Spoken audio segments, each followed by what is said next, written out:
All right, welcome back. I'm here with Jeff Joquin, and our aspiration is to let the light of Christ shine into the darkness, the deep, dark places in our lives, and the things that people don't want to talk about. Today's episode, we're going to be talking about sexual sin, lust, pornography. This may be the biggest, most important topic that mostly every man, unfortunately, has a relationship with. When did this start in your life? How did it start? Why do you think it started? Yeah. Thank you, Mark, for joining you again.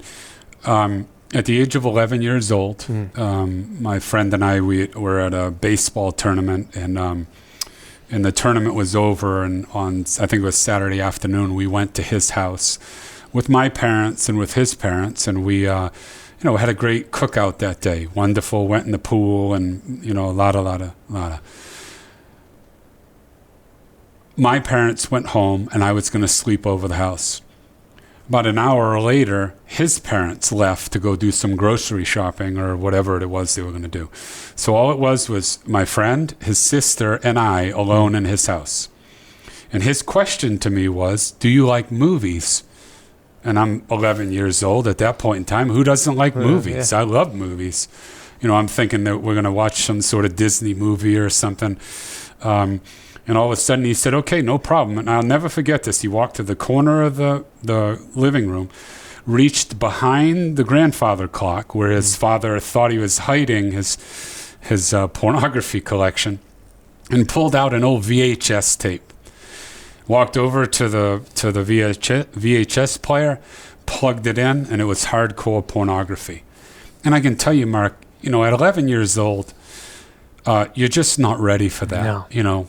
Especially decades ago when you had to go hunt for those type of things. Usually nowadays the kids have it on their phone, but it wounded me in a deep, dark way.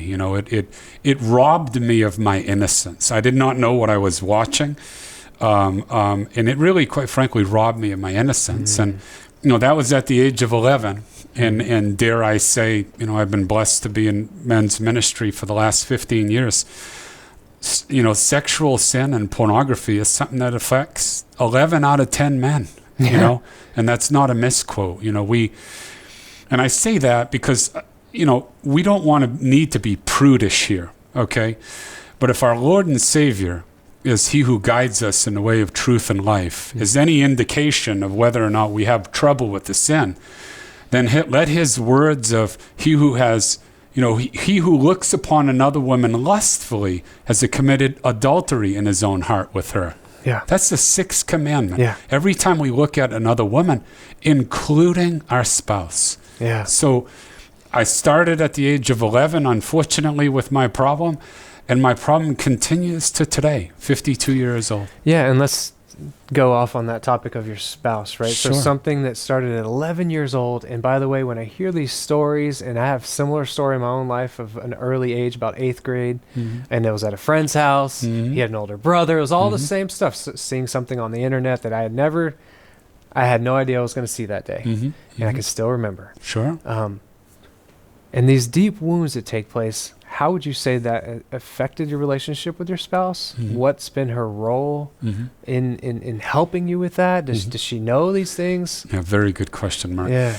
So going back to 11, after that happened, having a normal relationship with a woman was very difficult, even in high school. Because fantasy becomes reality. Absolutely. Right? It was all about these fantasy images getting overlaid, if you will, on top of a real human being. Yeah. So, so it affected every relationship I've ever had, up and including with my wife right now of 22 years. But the difference now is this: my beautiful wife Sandy, of 22 years. I've been able to share with her my problem that started way back when. And she's my greatest advocate, Mark. She understands my weakness. She doesn't appreciate it. She doesn't want me looking at other women. And it hurts her deeply when I do that. And it affects me too. But she at least is able to enter into my darkness. Wives, they have two choices. They can either condemn you for the habit that you have, or they can help you through it, right? And my marriage is way too important to me. It's way too important to my wife. So she's a partner with me in working through that weakness that I have. And that gives me great strength. And I know when I say to a lot of men, well, let your wife enter into that weakness, they look at me like I've just recommended jumping off the Empire State Building, because they think that's going to be the end of their relationship. And we do have to be careful, men. We have to be very careful. We have to take it to prayer. But for me and God and my relationship and my beautiful spouse, she works with me through the problem, not against me. Yeah, thanks be to God for the grace within your spouse. So I've heard this stat. I've heard people talk about the neurological realities of addiction. And I've heard about cocaine addiction and what it takes, this kind of chemical, a physical chemical you're putting into your body, and the addictive nature of it. What I've also heard is with sexual sin, there's a chemical cocktail that goes off in your brain that says this is good, and you have all these highs and rushes. They say it's harder to break a pornography addiction than it is a cocaine addiction. You've had both. Oh yeah. So let me tell you. Let me tell you specifically why that's the case, Mark. Because cocaine is an abuse high. You do cocaine, you get high, you come down. Okay. Pornography, you watch pornography, you masturbate, you come down. But now you have an image imprinted in your brain. I don't have an image imprinted in my brain of a pile of pornography, a pile of cocaine. I can remember the day that I first did cocaine. Okay, but the thousands of images that have been implanted permanently in my brain from pornography are completely different than any other kind of abuse, because my mind always goes back to those images, even the images from that very first time that I watched hardcore pornography. I can remember stuff from, I can't remember what I had for breakfast this morning, but I can remember what I watched on a pornographic image from 41 years ago. Right, and God gave us this as a good thing. We're supposed to be attracted to our spouse and become one with them, and instead we're becoming, in neurologically speaking, the brains, we're becoming one with the image. We're becoming one with this video screen or picture on our phone or whatever it may be. What would you say to understand with the younger and younger the generation goes, the worse and worse this problem becomes. So much so to where today I hear this from younger people, they don't even think there's anything wrong with it. So the person that comes to you to say, this is not a problem, Jeff, this is just, this is... So a very good question, Mark. Let me make this about as simple as we possibly could make it. If you don't think that pornography is a problem in your life, go home today and tell your wife, let your wife see what your internet searches are for the last week, the last month. If it's not a problem, then, and it's just harmless fun, let your wife see what websites you've been visiting, okay?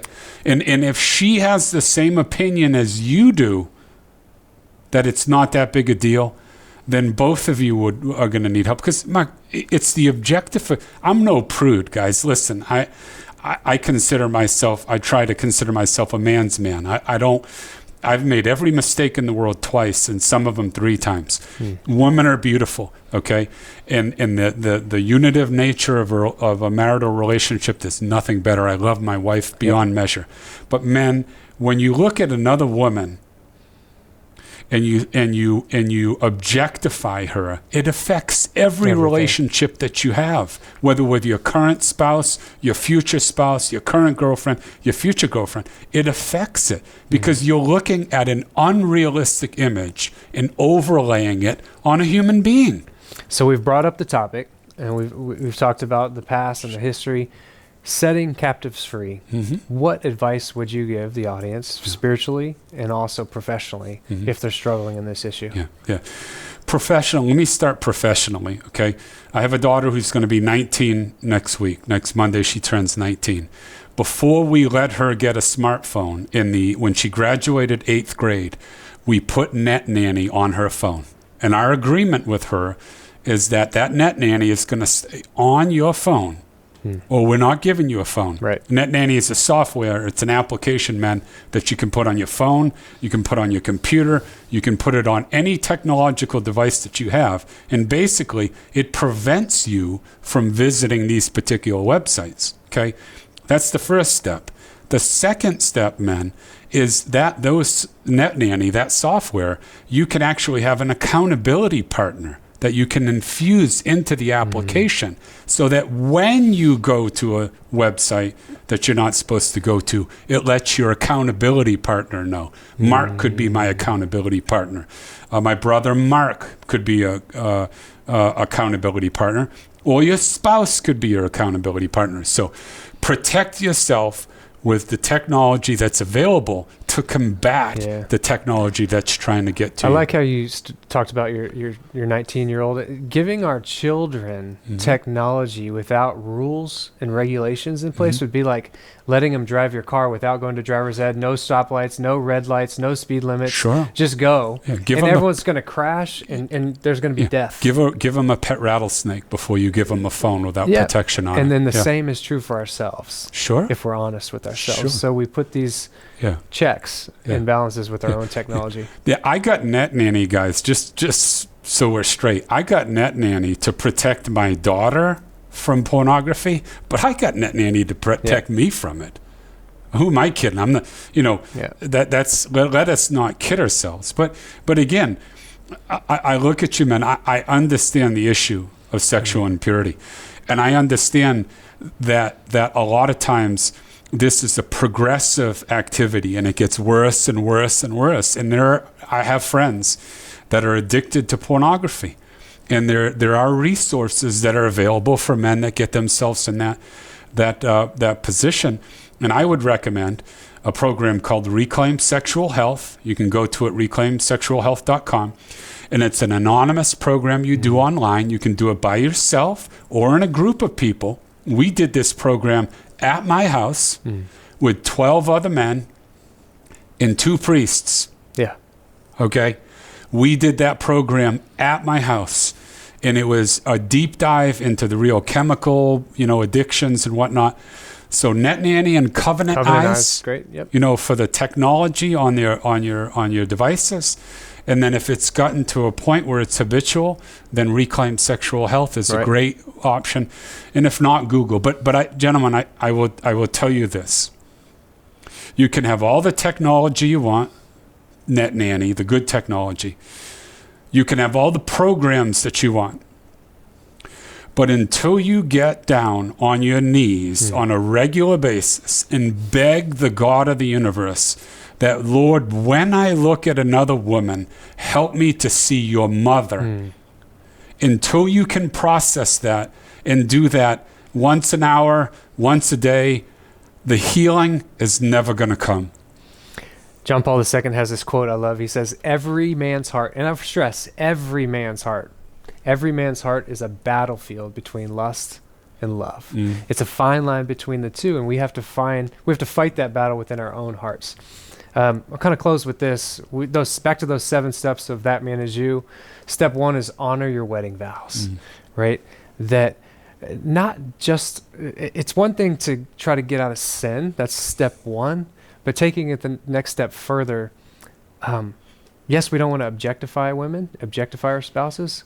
We're called to serve them, to lay our lives down for them. To objectify them is the total opposite of that. Yeah. God doesn't want us just to stop sinning. He wants us to become servants, protectors of this beautiful women that he's entrusted to us and given us as a gift to bear our children, to love and to be loved by them. And so, again, you are not your sin. So don't despair. You are not addicted. Or you may be addicted, but you are not your sin. You're not, Satan's calling you by your name, your sin name. God's calling you beloved son. He says, I love you. And the story of this woman in the adulterous affair, I love this imagery of this. She's caught in the act of adultery, Mhm. in the Mhm. act. Think Mhm. about what Jeff said earlier about, would you show the searches on your computer? What if you were caught in the act? She's dragged out into the city square, and they're going to stone her to death. And here's the point. This is what Christ breaks into. He breaks into that scene, and he draws a line in the sand. And he says, you're mine. He says, you're my beloved. If I could, Mark, real quick. The reason that the priest at Our Lady of the Rosary Parish in Land O'Lakes, Florida, brought the That Man Is You program to his parish is in the middle of the night, a 6-year-old daughter of a father needed to go to the bathroom. She was walking down a long hall. On the left-hand side was her father's office before she got to the bathroom. She realized that her father was awake. Oh, no. She opened the door up, and Dad was looking at something very inappropriate on the computer and masturbating. When that man presented that scenario to the priest at Our Lady of the Rosary, that is when That Man Is You was brought to.